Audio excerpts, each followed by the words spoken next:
બહુ important chapter છે અને ડિસ્કસ કરવા તરફ જઈ રહ્યા છીએ.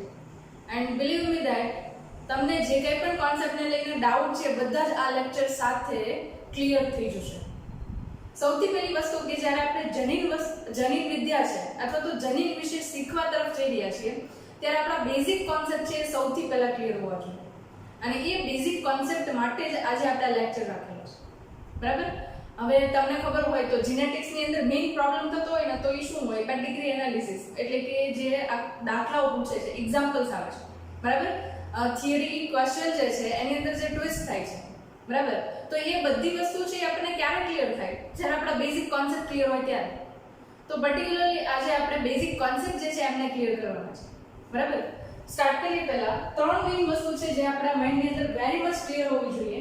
પહેલું રંગસૂત્ર દ્રવ્ય એટલે કે ક્રોમોસોમલ મટીરિયલ અથવા તો ક્રોમેટિન.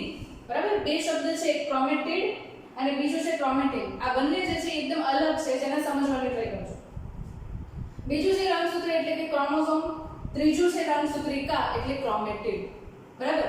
આ જે ત્રણ શબ્દ છે એને પહેલા સમજીએ, પછી આગળ પર દરેક ટર્મ છે એને આપણે સમજવાની ટ્રાય કરીએ. બરાબર? ઓકે, સૌથી પહેલા વાત કરીએ રંગસૂત્ર દ્રવ્ય એટલે કે ક્રોમોસોમલ મટીરિયલ. સામાન્ય રીતે જ્યારે આપણે કોઈ પણ કોષ જોઈએ છીએ કે જે આંતરાવસ્થાની અંદર હાજર હોય. બરાબર? ફોર એક્ઝામ્પલ ધારો કે આ એક પ્રાણી કોષ છે જેનો આ કોષરસ પટલ છે અને એની વચ્ચેની બાજુએ એનું જનીનિક દ્રવ્ય છે એ કોષ કેન્દ્ર પટલ એટલે કે ન્યુક્લિયર એન્વેલોપ છે. બરાબર? એના વડે આવૃત છે અને એની અંદર આ રીતે તમે એનું જનીનિક દ્રવ્ય સામાન્ય આંતરાવસ્થા દરમિયાન જુઓ છો. બરાબર? તો એ જે તમને ઘટક દેખાય છે એને શું કહેવાય છે? તો કે રંગસૂત્ર દ્રવ્ય. દ્રવ્યનો કોઈ આકાર હોતો નથી. બરાબર? તો અહીંયા આગળ આ ક્રોમોસોમલ મટીરિયલ છે ક્યારે જોવા મળે આપણને? તો કે આંતરાવસ્થા દરમિયાન જોવા મળે. આંતરાવસ્થા, જેને ઇંગ્લિશમાં કહીએ છીએ આપણે ઇન્ટરફેઝ દરમિયાન જોવા મળે. બરાબર?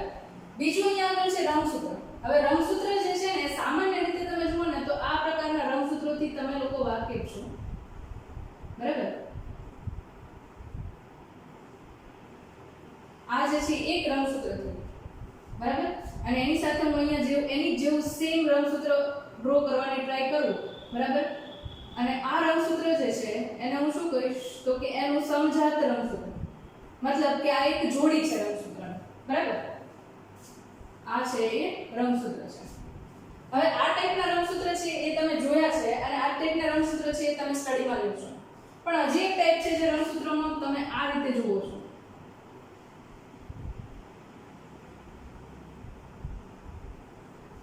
બરાબર? તો આ બંને વચ્ચેનો ડિફરન્સ છે એ પણ હમણાં આપણે સ્ટડી કરવાના છે. અને રંગસૂત્રિકા તો અહીંયાથી ક્લિયરલી ઇન્ડિકેશન આપી દઉં તમને કે આ જે અડધો ભાગ છે. બરાબર? એ જે છે ચોક્કસ પ્રકારે એક રંગસૂત્રિકા છે વન ક્રોમેટિડ છે. એટલે હું એવું કહી શકું કે જ્યારે ભાજના અવસ્થા દરમિયાન તમે રંગસૂત્ર જુઓ છો ત્યારે એ બે ક્રોમેટિડ ધરાવતા હોય છે. એક રંગસૂત્રની અંદર કેટલી ક્રોમેટિડ હોય, રંગસૂત્રિકા હોય? તો કે બે રંગસૂત્રિકા હોય. કઈ અવસ્થા દરમિયાન? તો કે ભાજના અવસ્થા દરમિયાન. એટલે કે મેટાફેઝ સ્ટેજ છે જ્યારે ત્યારે તમને રંગસૂત્ર જે છે એ બે રંગસૂત્રિકા સાથે એક સેન્ટ્રોમિયર ધરાવતું જોવા મળે છે. બરાબર છે? ઓકે, તો આ તમને ક્યારે જોવા મળે? આ છે ને અત્યારે સાઈડમાં રાખીએ અથવા કાઢી જ નાખો અહીંયાથી તમારા કોન્સેપ્ટને ક્લિયર કરવા માટે. બરાબર? આ ક્યારે મળે આપણને? તો કે ભાજના અવસ્થા દરમિયાન, જેને ઇંગ્લિશમાં કહેવાય છે મેટાફેઝ.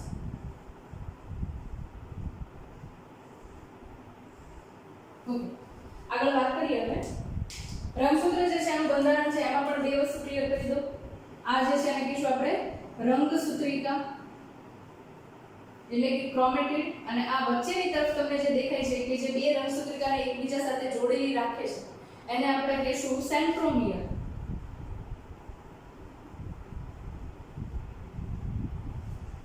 ઓકે, અહીંયા આપણે નામ આપીએ છીએ આપણે રંગસૂત્ર. રંગ ધરાવતું હોય એવા પ્રકારના સૂત્ર જેવી સંરચના એટલે એને કહીશું આપણે રંગસૂત્ર. ઓકે, રંગસૂત્ર જે છે એમની અંદર તમે ચોક્કસ રીતે હેમાટોક્સિલિન જેવા અભિરંજક છે એના વડે અભિરંજિત કરો તો એ તમને કલરયુક્ત દેખાય છે જ્યારે માઇક્રોસ્કોપની અંદર જોઈએ છે ત્યારે. બરાબર? તો એના માટે એને નામ આપીએ છીએ આપણે રંગસૂત્ર. બરાબર? જે ચોક્કસ રીતે આપણે કોષ વિભાજનની ભાજના અવસ્થા એટલે કે મેટાફેઝની અંદર જોઈએ છે. હવે અહીંયા આગળ બે અવસ્થા આવી, આંતરાવસ્થા અને ભાજનાવસ્થા. અને કયા તબક્કામાં રંગસૂત્રનું કેવું સ્વરૂપ હોય ને એ સમજવું હોય તો આપણે થોડા ઘણા પ્રમાણની અંદર કોષ વિભાજન છે એને યાદ કરવું પડે. અને કોષ વિભાજન જ્યારે યાદ કરીએ ત્યારે એના બે ટેક્સ્ટ મુજબ આપણને પ્રકાર યાદ આવવા જોઈએ. એક જે છે એ સમવિભાજન એટલે કે માઇટોસિસ, બરાબર, અને અર્ધીકરણ એટલે કે મિયોસિસ. આ બે પ્રક્રિયાઓ છે એ આપણને યાદ હોવી જોઈએ, બરાબર. તો અહીંયા આગળ થોડું પ્રાઇમરી બેઝ કોષ વિભાજનની પ્રક્રિયા છે એને પણ યાદ કરી લઈએ. કોષ વિભાજન એટલે કે સેલ ડિવિઝન. કોષ વિભાજન છે મુખ્યત્વે બે તબક્કામાં વહેંચાયેલી પ્રક્રિયા છે, બરાબર. જેમાં મુખ્ય તબક્કો જે છે કે જેની અંદર લાંબા સમય સુધી કોષ હાજર હોય એને કહીએ છીએ આપણે આંતરાવસ્થા. ઇંગ્લિશમાં કહેવાય છે એને ઇન્ટરફેઝ. આંતરાવસ્થા એટલે કે ઇન્ટરફેઝ. ઓકે, આંતરાવસ્થા છે એની અંદર અલગ અલગ તબક્કાઓ જુઓ તમે તો લગભગ 4 તબક્કાની અંદર આપણે એ અવસ્થા છે એને વહેંચીશું. એક જે છે એને કહેવાય છે G0 તબક્કો, G1 તબક્કો, S તબક્કો અને G2 તબક્કો. જેવો G2 તબક્કો પૂરો થાય એટલે તરત જ કોષ જે છે એ કોષ વિભાજનની પ્રક્રિયામાંથી પસાર થાય છે. અને કોષ વિભાજનની પ્રક્રિયા જે છે અહીંયા આગળ એ મુખ્યત્વે બે ભાગની અંદર ડિવાઈડ કરીએ છીએ આપણે. એક જે છે એને આપણે કહીએ છીએ કોષ કેન્દ્ર વિભાજન, કોષ કેન્દ્ર વિભાજન જેને ઇંગ્લિશમાં કહેવાય છે કેરિયોકાઇનેસિસ. અને બીજું જે છે એને આપણે કહીએ છીએ કોષ રસ વિભાજન જેને કહેવાય છે સાઇટોકાઇનેસિસ. કોષ રસ વિભાજન અને કોષ કેન્દ્ર વિભાજનના અંતે આપણને અહીંયા આગળ રહેલો જે એક કોષ હોય એમાંથી પ્રક્રિયા આખી પૂર્ણ થાય એના પછી આપણને બે કોષો મળશે.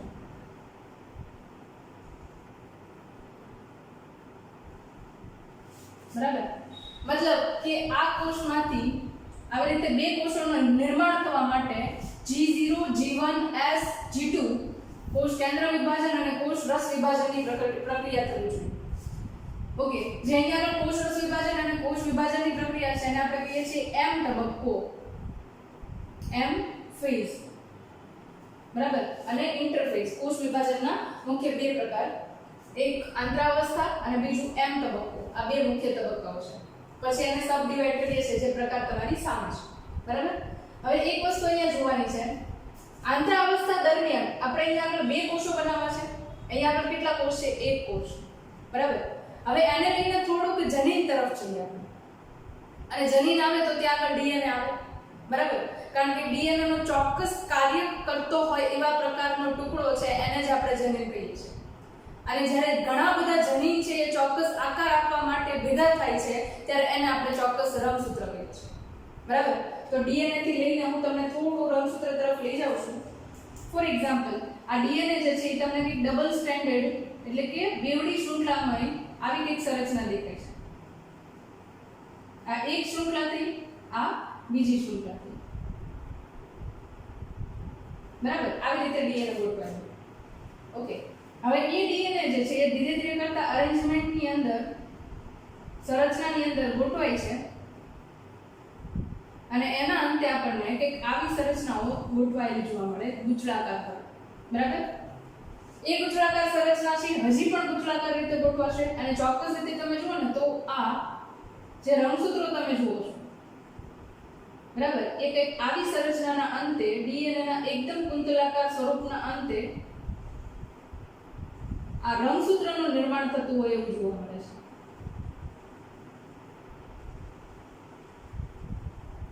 બરાબર. તો આપણે જે જેનેટિક દ્રવ્ય કહીએ છીએ ક્યાં હતું? એ આંતરાવસ્થા દરમિયાન જેનેટિક દ્રવ્ય હતું. એ જેનેટિક દ્રવ્ય છે એ જ્યાં સુધીમાં કોષ કેન્દ્ર વિભાજનની અંદર અલગ અલગ તબક્કા જુઓ છો, બરાબર. અને એ તબક્કામાં પહેલો તબક્કો આવે એને કહીએ છીએ આપણે પૂર્વાવસ્થા પ્રોફેઝ, બરાબર. જ્યારે એ તબક્કામાં પહોંચે છે ત્યારે આવી રીતે રહેલું ડીએનએ છે કે જે આ દ્રવ્ય સ્વરૂપે હતું કોષ કેન્દ્રની અંદર, એ ડીએનએ છે એ હવે રંગસૂત્રના સ્વરૂપની અંદર રૂપાંતરિત થઈ જશે. એટલે તમે G0 તબક્કાની અંદર જે જેનેટિક દ્રવ્ય જોયું હતું આ અવસ્થા દરમિયાન, બરાબર, એ હવે રંગસૂત્રની અંદર રૂપાંતરિત થઈ ચૂક્યું છે, બરાબર. અને રંગસૂત્રની અંદર રૂપાંતરિત થવા માટે અંદર કયા કયા તબક્કાઓ આવે છે, કયા કઈ સંરચનાઓ હોય છે, કેવા પ્રકારના પ્રોટીન જોડાય છે, એ બધું પાછું આપણે ચેપ્ટર નંબર 6 ની અંદર જ્યારે કોન્સેપ્ટને લર્ન કરશું ત્યારે પાછી કરાવીશું. બરાબર. પણ હાલ પૂરતું એટલું યાદ રાખો તમે કે આંતરાવસ્થા દરમિયાન શું હોય તો કે રંગસૂત્ર છે એ દ્રવ્ય સ્વરૂપે છે, અને એ રંગસૂત્ર દ્રવ્ય સ્વરૂપે છે, ડીએનએ છે એ દ્રવ્ય સ્વરૂપે છે, એ જ્યારે વિભાજનના તબક્કા સુધી પહોંચે છે ત્યાં સુધીમાં એ રંગસૂત્રમાં રૂપાંતરિત થઈ જશે. બરાબર. આ પહેલો કોન્સેપ્ટ છે. એટલે તમારો એક કોન્સેપ્ટ ક્લિયર થયો કે રંગસૂત્ર દ્રવ્ય શું છે અને રંગસૂત્ર શું છે. બરાબર. એની સાથે હમણાં આપણે રંગસૂત્રિકાનો કોન્સેપ્ટ છે એને પણ ક્લિયર કરી લઈએ. ઓકે. હવે અહીંયા એક ક્વેશ્ચન થાય કે આ તબક્કાની અંદર જ્યારે કોષ છે ત્યારે કોષ વિભાજન ન થઈ શકે. બરાબર. ઓબ્વિયસ છે કે આ તબક્કાની અંદર જ્યારે કોષ છે ત્યારે કોષ વિભાજન થઈ શકવું જોઈએ, પણ એક પ્રોબ્લેમ છે. તમને એક રેન્ડમ એક્ઝામ્પલ આપું તમને કે મારી પાસે 1 કિલો ચોખા છે. બરાબર. અને 1 કિલો ચોખા જે છે અને મારે વજન કાંટાના ઉપયોગ વગર, વેઇટ મશીનના યુઝ સિવાય મારે એને બે પાર્ટની અંદર ડિવાઈડ કરવા છે. બરાબર. અને આપણે એવું ધારીએ કે હું એને ગણીને છૂટા કરું છું ને એક્ઝેક્ટલી મારે બે પાર્ટની અંદર સરખું વેઇટ છે એ ડિવાઈડ કરું છું, તો તમે થોડું વિચારો તો એ ક્વાઇટ ઇમ્પોસિબલ છે.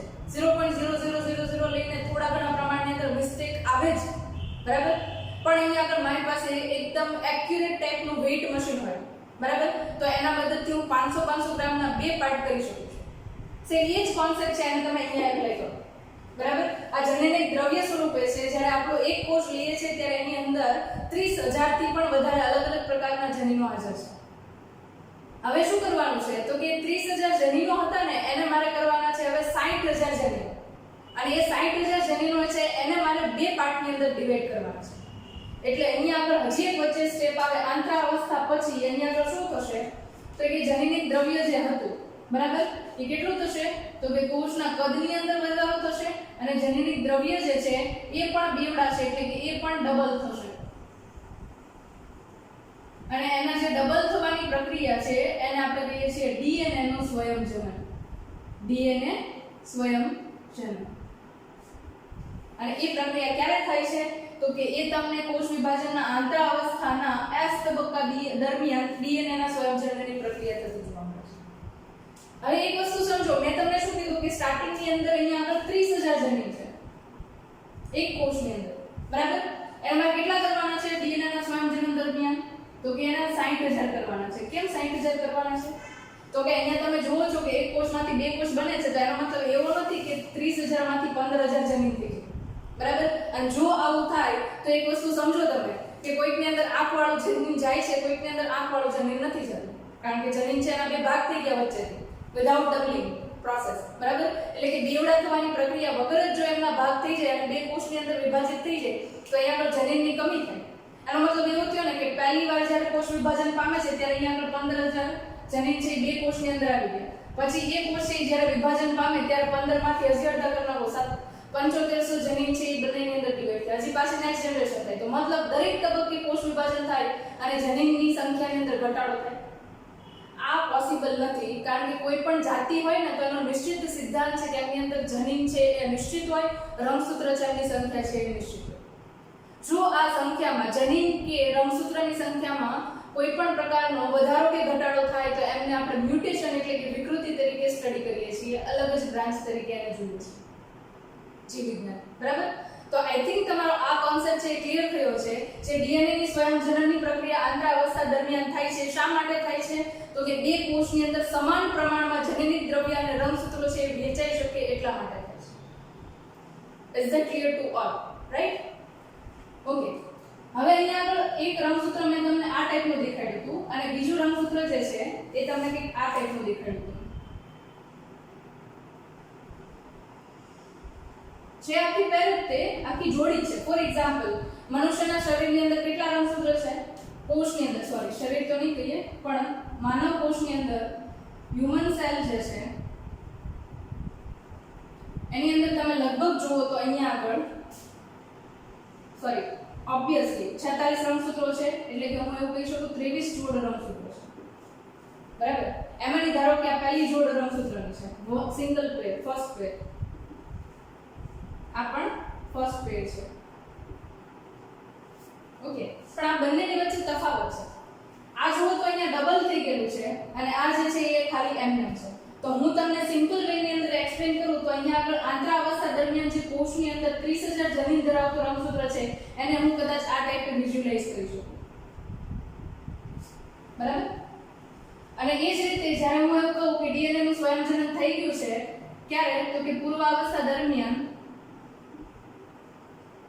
એટલે કે પ્રોફેઝ તબક્કો જુઓ છો એ તબક્કા દરમિયાન તમે જે રંગસૂત્ર જુઓ છો એ કયા સ્વરૂપની અંદર છે, તો કે 60,000 જનીન ધરાવતા હોય એવા પ્રકારના રંગસૂત્ર સ્વરૂપે તમને જોવા મળે છે.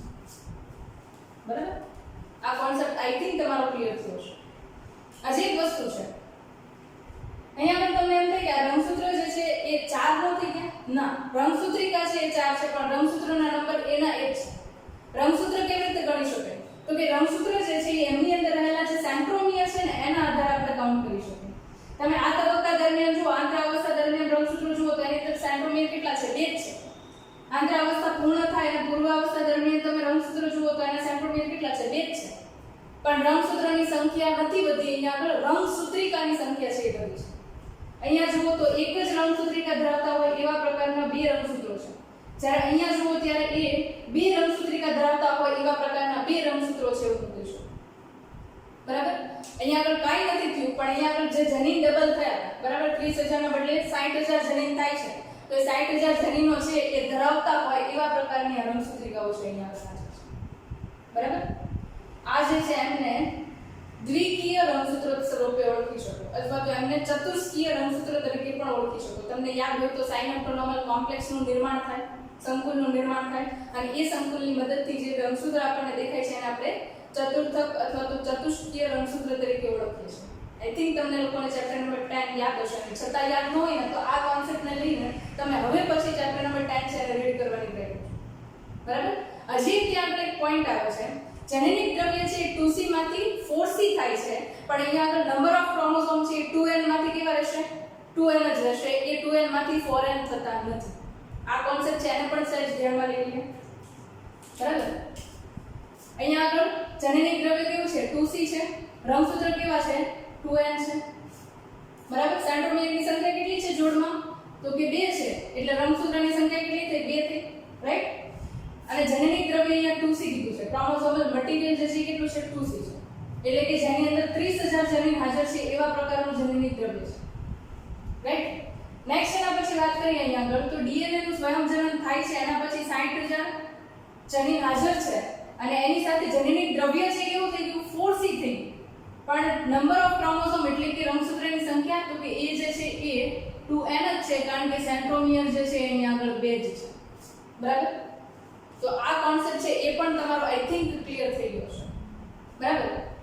તો અહીંયા આગળ આપણે 3 વસ્તુ જે છે એ ક્લિયર કરી. કઈ?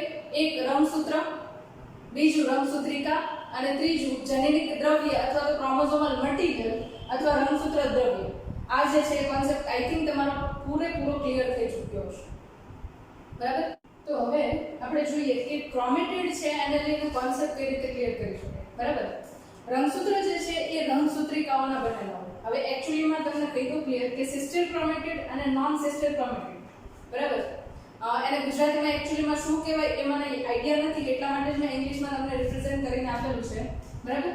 તો સિસ્ટર ક્રોમેટિડ છે એ કેવી રીતે કહી શકીએ, તો કે ધારો કે એક આ મારી પાસે રંગસૂત્ર છે, રાઈટ, અને આ રંગસૂત્ર જે છે એની જોડીનું આ બીજું રંગસૂત્ર છે. ધારો કે મેં રંગસૂત્ર 46 છે એટલે કે 23 જોડી રંગસૂત્ર છે, એમાંની પહેલી પેર જે છે રંગસૂત્રની એ અહીંયા આગળ રિપ્રેઝન્ટ કરી છે, પ્રથમ જોડ છે એ દેખાડી છે, રાઈટ.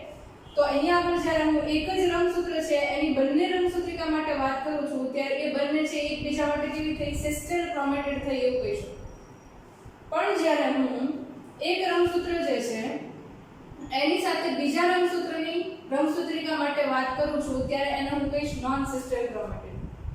આ પહેલી વસ્તુ છે, પહેલો કોન્સેપ્ટ છે જે તમને યાદ રહેવો જોઈએ, કારણ કે ઘણીવાર એવું થશે કે વ્યતિકરણની પ્રક્રિયા માટે આપણે વાત કરતા હશું ત્યારે એ સમજાત રંગસૂત્રની અસમજાત રંગસૂત્રિકાઓ વચ્ચે થતું જોવા મળશે.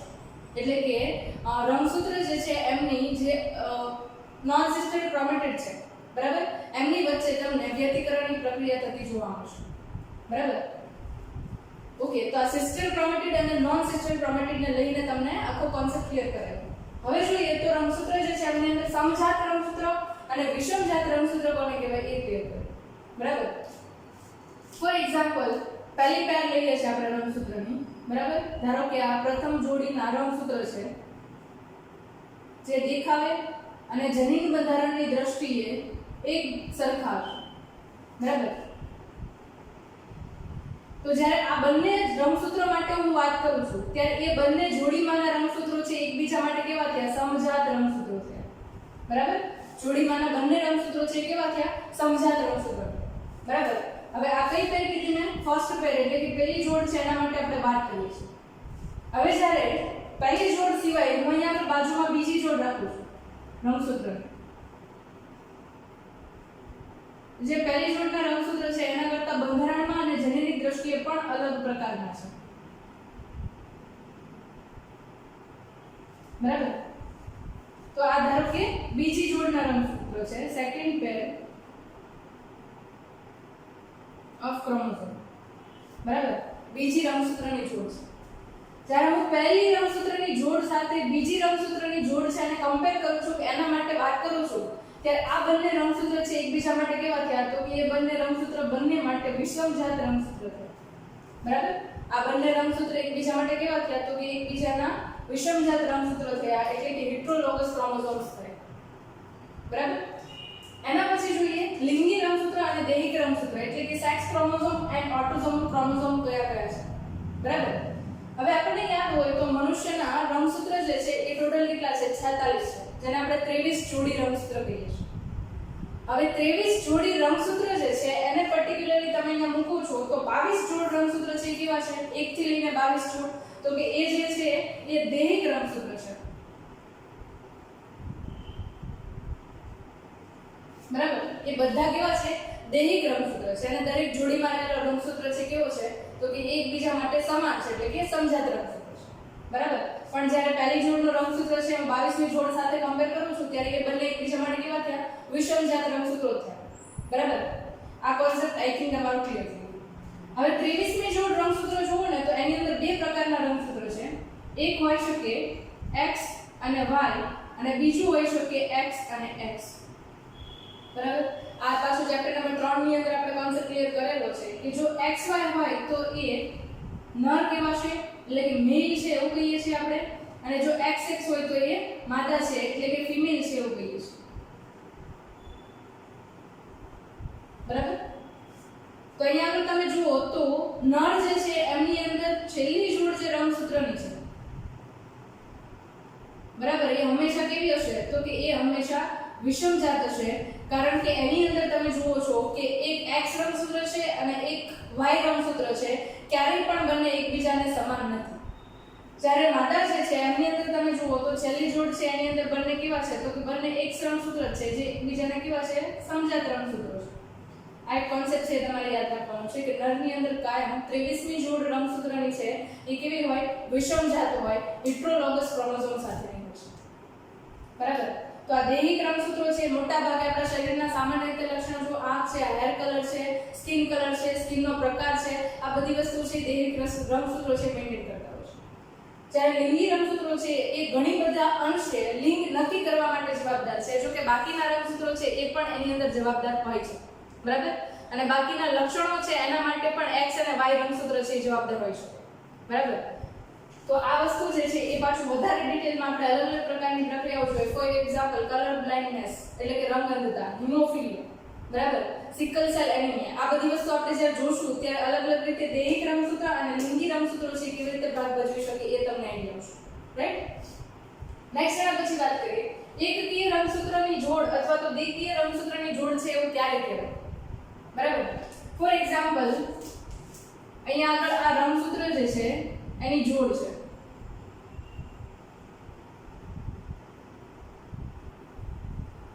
બરાબર? હવે શું થાય છે તો કે અર્ધીકરણની પ્રક્રિયા થાય છે. અને તમને યાદ હોય તો અર્ધીકરણની પ્રક્રિયા દરમિયાન તમે એવું જોઈ ગયા કે જોડીમાંના જે રંગસૂત્રો છે એકબીજાથી છૂટા પડે. બરાબર? અને આ જો રંગસૂત્ર છે એ પિતૃકોષની અંદર 2n સ્વરૂપમાં હોય તો જ્યારે છૂટા પડીને બે બાળકોષો અર્ધીકરણની પ્રક્રિયાના અંતે બને છે ત્યારે એની અંદર n number of chromosome present હોય છે. બરાબર?